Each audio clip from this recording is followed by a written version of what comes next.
Hello दोस्तों, स्वागत है आप सभी का केसीसी एजुकेशन में। मेरा नाम है कौशल कुमार और आप सभी को पता है ये चल रही है हिस्ट्री की सीरीज। जी हाँ दोस्तों, हम प्राचीन भारत का इतिहास कवर करा रहे हैं। अभी तक हम आपको जैन धर्म, बौद्ध धर्म और आपका वैष्णव धर्म, साथ ही साथ आपका शैव धर्म भी कंप्लीट करवा चुके हैं। अगर आपने वो वीडियो नहीं देखी हैं तो पहले उनको देखिए, क्योंकि हम छठी और चौथी शताब्दी ईसा पूर्व जितने धर्मों का विकास हुआ है, जो धार्मिक आंदोलन थे, उनके विषय में चर्चा कर रहे हैं। साथ ही आज हम आपको बताने वाले हैं इस्लाम धर्म के बारे में, जिसका उदय लगभग आपका 570 ईस्वी के लगभग में हमारा हुआ। तो इसको हम आपको समझाने का प्रयास करेंगे। तो चलिए आप जल्दी से तैयार हो जाइए और देखिए जरा हमारा इस्लाम धर्म। आज आपको इस्लाम धर्म के बारे में कई सारी ऐसी चीज़ें हैं जो जानने को मिलेंगी। आप लोगों को इस्लाम धर्म के बारे में काफ़ी सारी चीज़ें हो सकता है कि गलत पता हो और काफ़ी सारी चीज़ें हो सकता है कि सही भी पता हो। तो एक बार आप अपने एग्जाम के नज़रिए से देखिएगा प्लीज़ इसको, क्योंकि एग्जाम के नज़रिए से देखना हर धर्म को जरूरी है। क्योंकि हम कोई आपको धार्मिक ग्रंथ नहीं पढ़ा रहे हैं, ना ही हमारी कोई धर्म विशेष के ऊपर चर्चा हो रही है। हमारी चर्चा केवल एग्जाम के पॉइंट ऑफ व्यू से हो रही है कि आखिर एग्जाम के नज़रिए से कौन कौन सी चीज़ें जरूरी हैं जो आपको जाननी चाहिए और एग्जाम में क्या क्या पूछे जाने की संभावनाएं रहती हैं।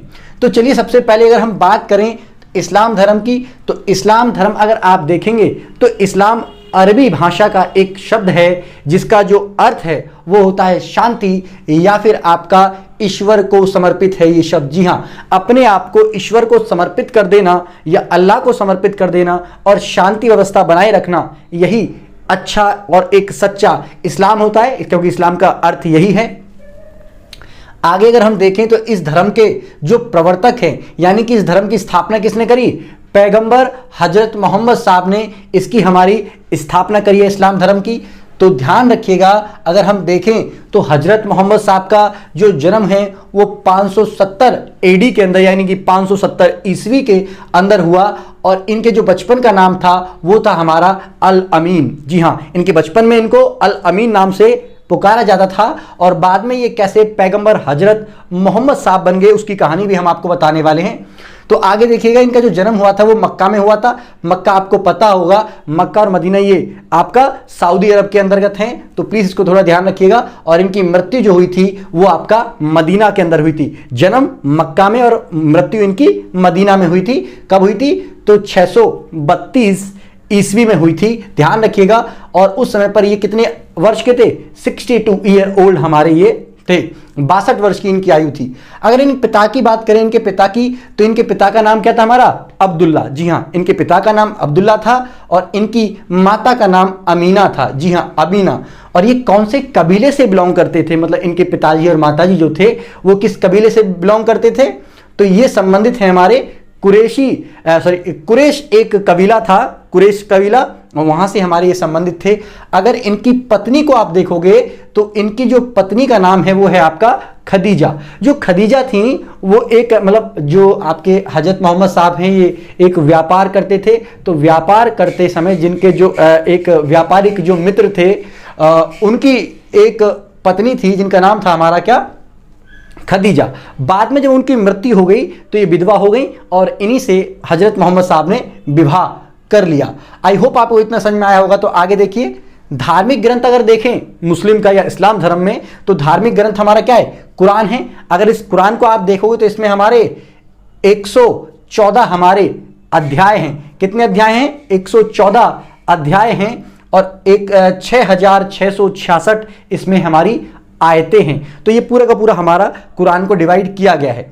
अगर आप आगे बात करेंगे हमारे इस्लाम धर्म की, तो इस्लाम धर्म के जो अनुयायी हैं, इस्लाम धर्म को मानने वाले जो लोग हैं, उन्हीं को हम लोग मुस्लिम कहते हैं। क्या कहते हैं? मुस्लिम कहते हैं। आगे देखिए, 610 एडी के अंदर मक्का में हीरा नामक जगह पर जो हजरत मोहम्मद साहब हैं 40 साल की उम्र में, कितने साल की उम्र में? 40 साल की उम्र में कहां पर गए? हीरा नामक एक गुफा है, वहां पर जाते थे। और ये कहां पर है? मक्का के अंदर है। कहां पर है? मक्का के अंदर है। और यहीं पर इनको ज्ञान की प्राप्ति हुई। किसकी प्राप्ति हुई? ज्ञान की प्राप्ति हुई। लेकिन जब इन्होंने मक्का के अंदर मतलब जो ईश्वर का आदेश था या ईश्वर के संदेश थे, जब इनको पहुंचाने की कोशिश करी तो यहाँ के मक्का के लोगों ने इनका बहुत विरोध किया और इनको वहां से मतलब भागना पड़ा या जाना पड़ा और वो फिर कहां पर गए, मदीना में गए। तो इस तरीके से हमारे हजरत मोहम्मद साहब कहां पर गए, मदीना में पहुंचे। एक बात और, बचपन का नाम इनका क्या था, अल अमीन था, लेकिन जैसे ही इनको ज्ञान की प्राप्ति हुई तो ज्ञान की प्राप्ति होते ही इनका नाम क्या पड़ गया, पैगंबर पड़ गया। क्या पड़ गया, पैगंबर। उससे पहले पैगंबर नहीं थे। जैसे कि अगर आप बुद्ध को देखोगे तो बुद्ध का नाम पहले सिद्धार्थ था, ज्ञान प्राप्ति के बाद बुद्ध हुआ, वैसे ही इनका नाम पैगंबर हजरत मोहम्मद साहब का पड़ा जब इनको ज्ञान की प्राप्ति हुई। चलिए आगे देखिएगा, ऐसा बताते कि 40 वर्ष की आयु में इनको ज्ञान की प्राप्ति हुई थी और जिब्राइल नाम का एक स्वर्गदूत था, फरिश्ता था, जो कुरान देने के लिए इनको कौन सी गुफा में आया था, यही हमारी हीरा नामक गुफा में आया था। और इन्होंने कहा था, स्वर्गदूत ने हजरत साहब को बताया था कि अल्लाह के सिवा कोई दूसरा नहीं है और अल्लाह ने तुमको चुना है, इसलिए तुम उनके पैगंबर हो। कौन हो, पैगंबर हो। तो ज्ञान की प्राप्ति के बाद पैगंबर, वो बाद में पैगंबर बने। पैगंबर का अगर आप अर्थ देखोगे तो पैगंबर का, पैगंबर जो शब्द है वो पैगाम से निकला है। कहां से निकला है, पैगाम। और अंबर मतलब होता है आकाश, यानी कि आकाश, ऊपर से आया कोई भी पैगाम और उसको पहुंचाने वाला वो पैगंबर कहलाता है। तो इसका मतलब ऊपर आकाश मतलब अल्लाह के पास से या ईश्वर के पास से जो संदेश आए हैं उन संदेशों को लोगों तक पहुंचाने वाला जो व्यक्ति था उसको पैगंबर कहा गया। तो पैगंबर मतलब पैगाम प्लस अंबर, तो ये आकाश और जो पैगाम है, आकाश से जो आया पैगाम, उसको पहुंचाने वाले व्यक्ति को हमारा पैगंबर कहा गया। आगे देखिएगा, अगर हम देखें कि जो कुरान था, ये जिब्राइल नाम का जो स्वर्गदूत था या जो ये हमारे फरिश्ते थे, इनको जो एक कुरान दे के गए हैं, ये किस भाषा में लिखी गई थी उस समय पर, ये हमारा अरबी भाषा में हमारी कुरान इनको प्राप्त हुई थी। अगर आगे देखें तो मोहम्मद साहब की जीवनी यानी कि इनकी जो बायोग्राफी है वो किसने लिखी सबसे पहले, इवन इसाक नाम का एक राइटर है, इन्होंने लिखी थी। आगे अगर आप देखोगे तो मोहम्मद साहब के जो पिता हैं, उनकी मृत्यु के बाद इनके दादा और चाचा ने इनको पाला पोसा था। इनके चाचा का नाम कभी कभी पूछ लिया जाता है तो उनका नाम है अबू तालिब। जी हाँ, ध्यान रखिएगा। ईद उल जोहा, जी हाँ, जिसको आप बकरा ईद भी कहते हैं, उसको क्या कहते हैं, ईद उल जोहा भी कहते हैं, जो कि इब्राहिम और उसके बेटे की जो बलि है, ये बलि का प्रतीक है। इस समय बकरे की बलि दी जाती है, आप सभी को पता है। तो इसकी कहानी कुछ कुरान में इस प्रकार की है कि इब्राहिम नाम के एक व्यक्ति थे या पैगंबर थे जो मैसेज देते थे, मतलब खुदा का लोगों को। तो एक दिन क्या हुआ कि अल्लाह ने उनको आवाज़ दी और कहा कि अपने मतलब इनके बेटे की बलि मांग ली, आसान भाषा में कहें तो ये इतने ज़्यादा मतलब ईमान के पक्के थे, इतना भरोसा था ईश्वर पर और बहुत भरोसा करते थे, उनको मानने वाले थे। तो जैसे ही उनकी मतलब आज्ञा आई तो उस आज्ञा का पालन करने के लिए ये लेके जाते हैं उनको और जंगल में, तो उनको मतलब तलवार मतलब चलाने वाले होते हैं। तो तलवार जैसे ही वो चला रहे होते तो बेटा है, मार नहीं सकते वैसे, तो इन्होंने आंखों पे पट्टी बांध ली और फिर वो चला रहे थे। तो बताते हैं कि इनके बेटे को वहाँ से हटा के वहाँ पर आसपास में एक भेड़ बकरियों का जो मेमना होता है वो वहाँ पर रख दिया गया। मतलब ईश्वर की कृपा से पता नहीं कैसे वो मेमना वहाँ पर आ गया और बेटा हट गया, तो वो एक तरीके से क्या हुआ, उसकी बलि चढ़ गई। तो तब से ये प्रथा मनाई जाती है बकरा ईद के रूप में। अगर हम बात करें तो एक और ईद है आपका ईद उल फितर। जी हाँ, इसको हम मीठी ईद भी कहते हैं। मीठी ईद क्यों कहते हैं, तो ध्यान रखिएगा, जो मोहम्मद साहब थे वो एक मतलब ये मैदान है जंग ए बदर, बदर नाम का एक क्षेत्र है, यहाँ पर जंग हुई थी और इन पर आक्रमण कर दिया गया था। तो इसी जंग में युद्ध किया। तो जब मोहम्मद पैगंबर साहब इस जंग में जीते तो पहली बार मुंह मीठा करवाया था। तो इसी के रूप में मतलब उस जीत के रूप में या जीत की खुशी के रूप में हमारा ये ईद यानी कि मीठी ईद मनाई जाती है। आगे अगर हम बात करें तो आखिर ये ईद का मतलब होता क्या है, तो ईद का अगर आप सामान्य मतलब देखोगे तो त्योहार होता है, पर्व होता है, जो भी त्योहार मनाते हैं उसको हम ईद कहते हैं। चलिए आगे अगर हम बात करें तो मोहम्मद साहब का जन्म, आपको पता है जब मोहम्मद साहब का जन्म हुआ है तो वो हमारा क्या है, मोहम्मद साहब का जो जन्म है ईद ए मिलाद उन नबी। तो ध्यान रखिएगा, एक त्योहार और है, क्या नाम है इसका, ईद ए मिलाद उन नबी। जब पैगंबर मोहम्मद साहब का जो जन्मदिन है वो इस रूप में मनाया जाता है। आगे अगर हम बात करें तो आपको पता होगा पैगंबर मोहम्मद साहब आगे चल के हमारे इनकी मृत्यु हो गई थी 632 ईस्वी में। तो इनकी मृत्यु के समय पर एक और त्योहार मनाया जाता है जिसको हमारा 12 वफात कहते हैं। क्या कहते हैं? 12 वफात कहते हैं। 12 वफात इसलिए कहते हैं क्योंकि उस समय जो महीने के स्टार्टिंग में जब स्टार्टिंग हो रही थी महीने की, तो उसी समय पे ये बीमार पड़ गए और 12 दिनों तक ये बीमार रहे और बीमारी के कारण 12वें दिन, ये मतलब 12 दिन के बाद इनकी मृत्यु हो जाती है। तो ध्यान रखिएगा, जिस दिन इनकी मृत्यु हुई वो हमारा 8 जून का दिन था। क्या था हमारा वो? 8 जून। क्या था? 8 जून। 8 ही जून को इनका जन्म हुआ था और 8 ही जून को इनकी मृत्यु हुई। तो एक तरीके से देखा जाए तो ये शोक का त्योहार भी है और एक तरीके से देखा जाए तो ये हमारा खुशी का त्योहार भी है। तो इसीलिए आपने देखा होगा कि 12 वफात को शोक और मतलब बहुत खुशी से ही मनाते हैं क्योंकि जन्मदिन भी है, और शोक भी जाहिर करते हैं क्योंकि इस दिन इनकी मृत्यु भी हुई थी। तो इसीलिए इनको मनाया जाता है 12 वफात को। आई होप ये सामान्य जानकारी जो इस्लाम धर्म के बारे में आपको समझ में आई होगी। आगे बात करते हैं इस्लाम धर्म के ग्रंथों के बारे में। तो इस्लाम धर्म में प्रमुख रूप से 3 ग्रंथ माने जाते हैं। एक तो कुरान, जिसमें हमारा अल्लाह के संदेशों का संग्रह है। अल्लाह के द्वारा जो मैसेज जनता तक पहुंचाने थे या लोगों तक पहुंचाने थे वो मैसेज हमारे कुरान में लिखे हुए हैं।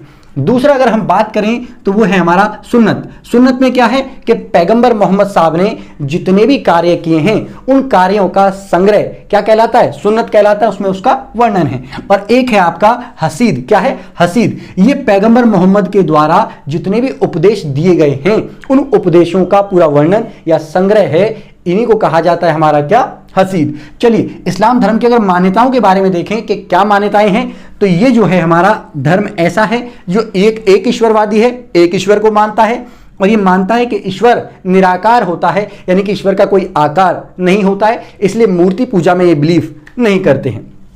चलिए आगे बात करें तो ये आत्मा को मानते हैं लेकिन पुनर्जन्म को ये नहीं मानते हैं। ये नहीं मानते हैं कि दोबारा से हमारा पुनर्जन्म होने वाला है। ठीक है, चलिए आगे बात करें तो ये कलमा, अगर एक सच्चा मुसलमान है तो ये 5 चीजों को फॉलो करेगा। कितनी चीजों को फॉलो करेगा?